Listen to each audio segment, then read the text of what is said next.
আজকে আমরা বাজেট নিয়ে আলোচনা করব। চলো দেখা যাক।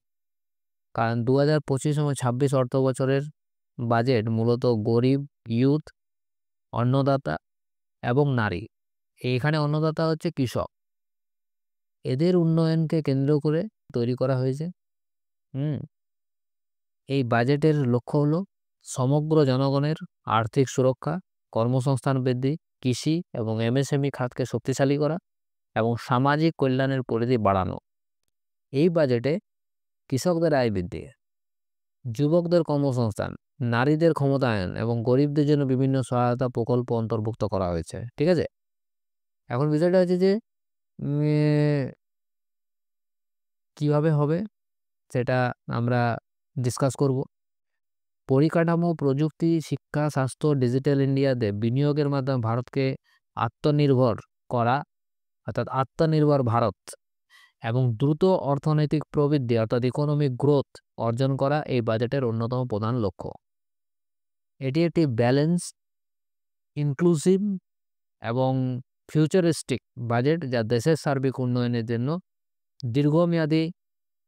দীর্ঘমেয়াদী অর্থনীতির রূপরেখা নির্ধারণ করে দেবে।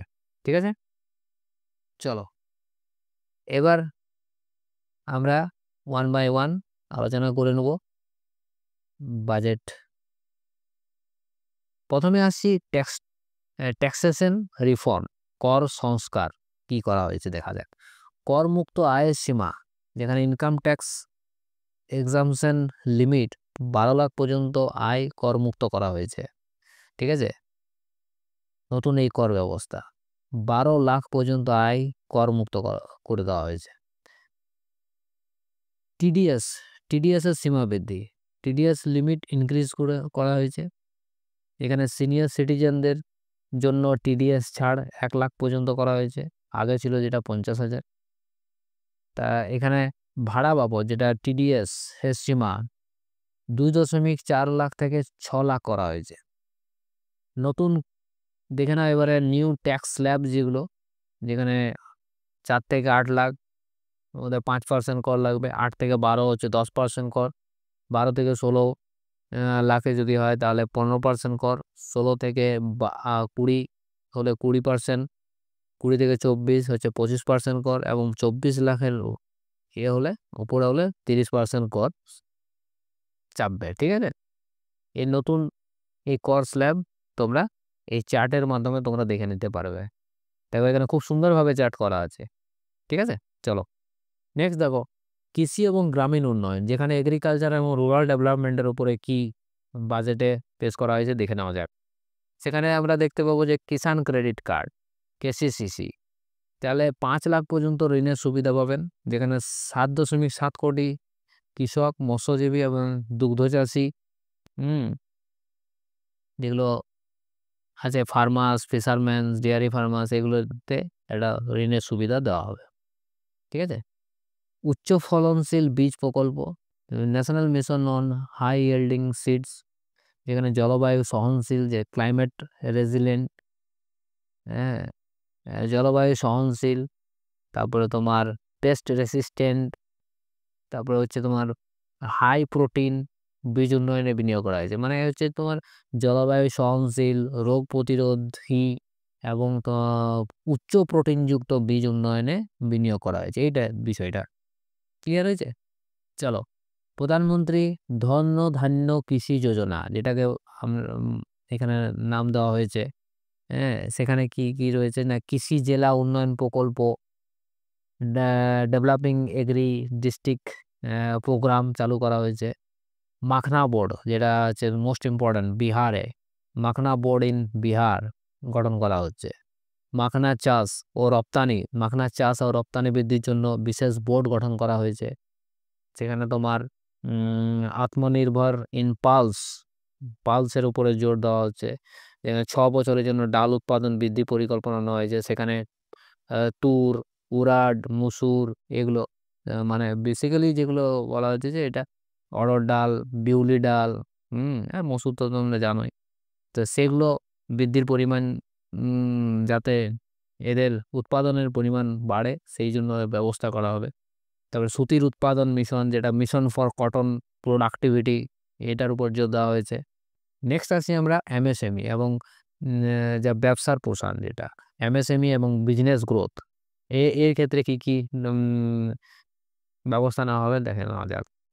ঠিক আছে, তোমার credit card for micro enterprises, এদের জন্য ব্যবস্থা করা হবে। 5 লাখ পর্যন্ত ঋণের সুবিধা উদ্যম পোর্টালে সংযুক্ত ব্যবসায়ীদের জন্য। ঠিক আছে, তারপরে হচ্ছে তোমার যারা প্রথম প্রজন্মের উদ্যোক্তা, হ্যাঁ, তাদের জন্য নতুন ঋণের ব্যবস্থা। এসসি এসটি নারী এবং নতুন উদ্যোক্তাদের জন্য 2 কোটি পর্যন্ত সহজ ঋণের ব্যবস্থা।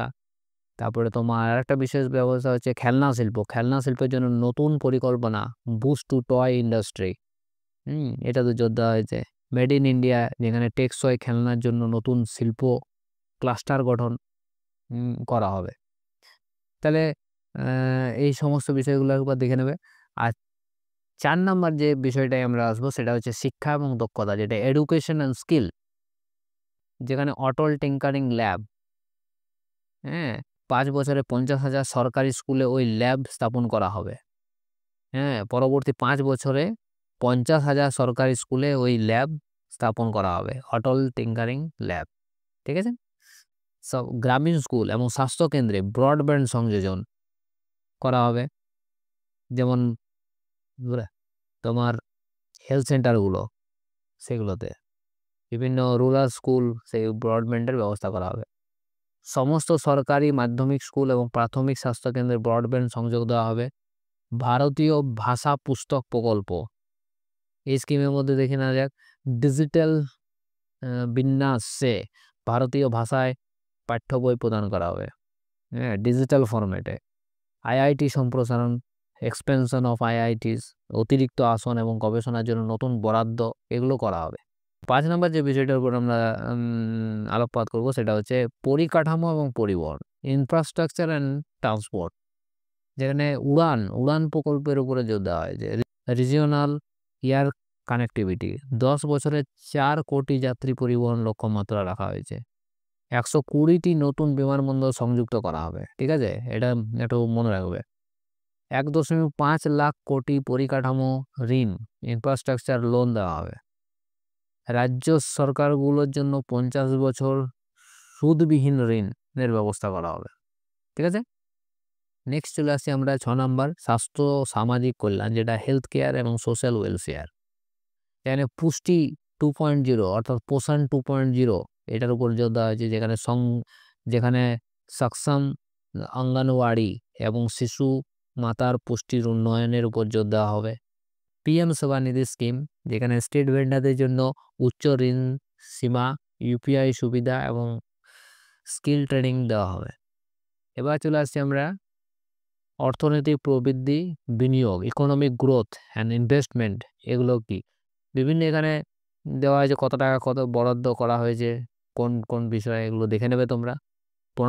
15 লাখ কোটি পরিকাঠামো বরাদ্দ, 1 লাখ কোটি শহর উন্নয়নের তহবিল, হ্যাঁ, এগুলো। তারপর প্রতিরক্ষা খাতে দেওয়া আছে, শিক্ষা খাতে দেওয়া আছে, হ্যাঁ, এগুলো দেখে নেবে। তারপরে কৃষি খাতে কত বরাদ্দ করা আছে, স্বাস্থ্য খাতে কত, সেগুলো এখানে দেখে নাও। 8 নাম্বার যেটা হচ্ছে যে প্রাইস চেঞ্জেস, কি কি বিষয়ে প্রাইস চেঞ্জ হয়েছে দেখে নাও। যেখানে মূল্য বৃদ্ধি পেয়েছে, যেমন flat panel display, plastic product and telecom equipment, imported footwear, solar cell, PVC, flax film, এগুলোতে মূল্য বৃদ্ধি, প্রাইস ইনক্রিজ হয়েছে।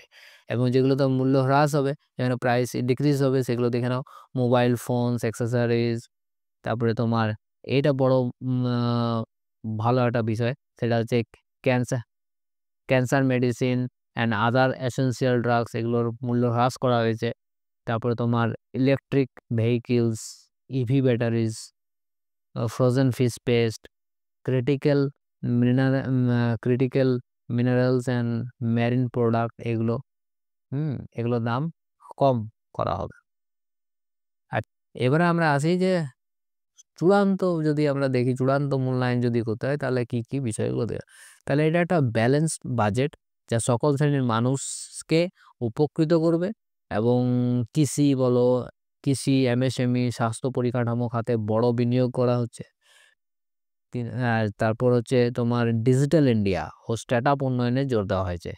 সুতরাং এই হচ্ছে পুরো বাজেট, এবং এই বাজেট তোমাদের কেমন লেগেছে তোমরা কমেন্ট করে জানাও। কি কি তোমাদের বুঝতে অসুবিধা রয়েছে সেগুলো আমাকে কমেন্টে জানাও। আমি পরবর্তীকালে নতুন একটা ভিডিও বানিয়ে তোমাদেরকে আরও বিস্তারিতভাবে আলোচনা করে দেবো। এখনকার মতো এইটুকুই। দেখা হবে পরে কোনো ভিডিওতে। চলো, বাই।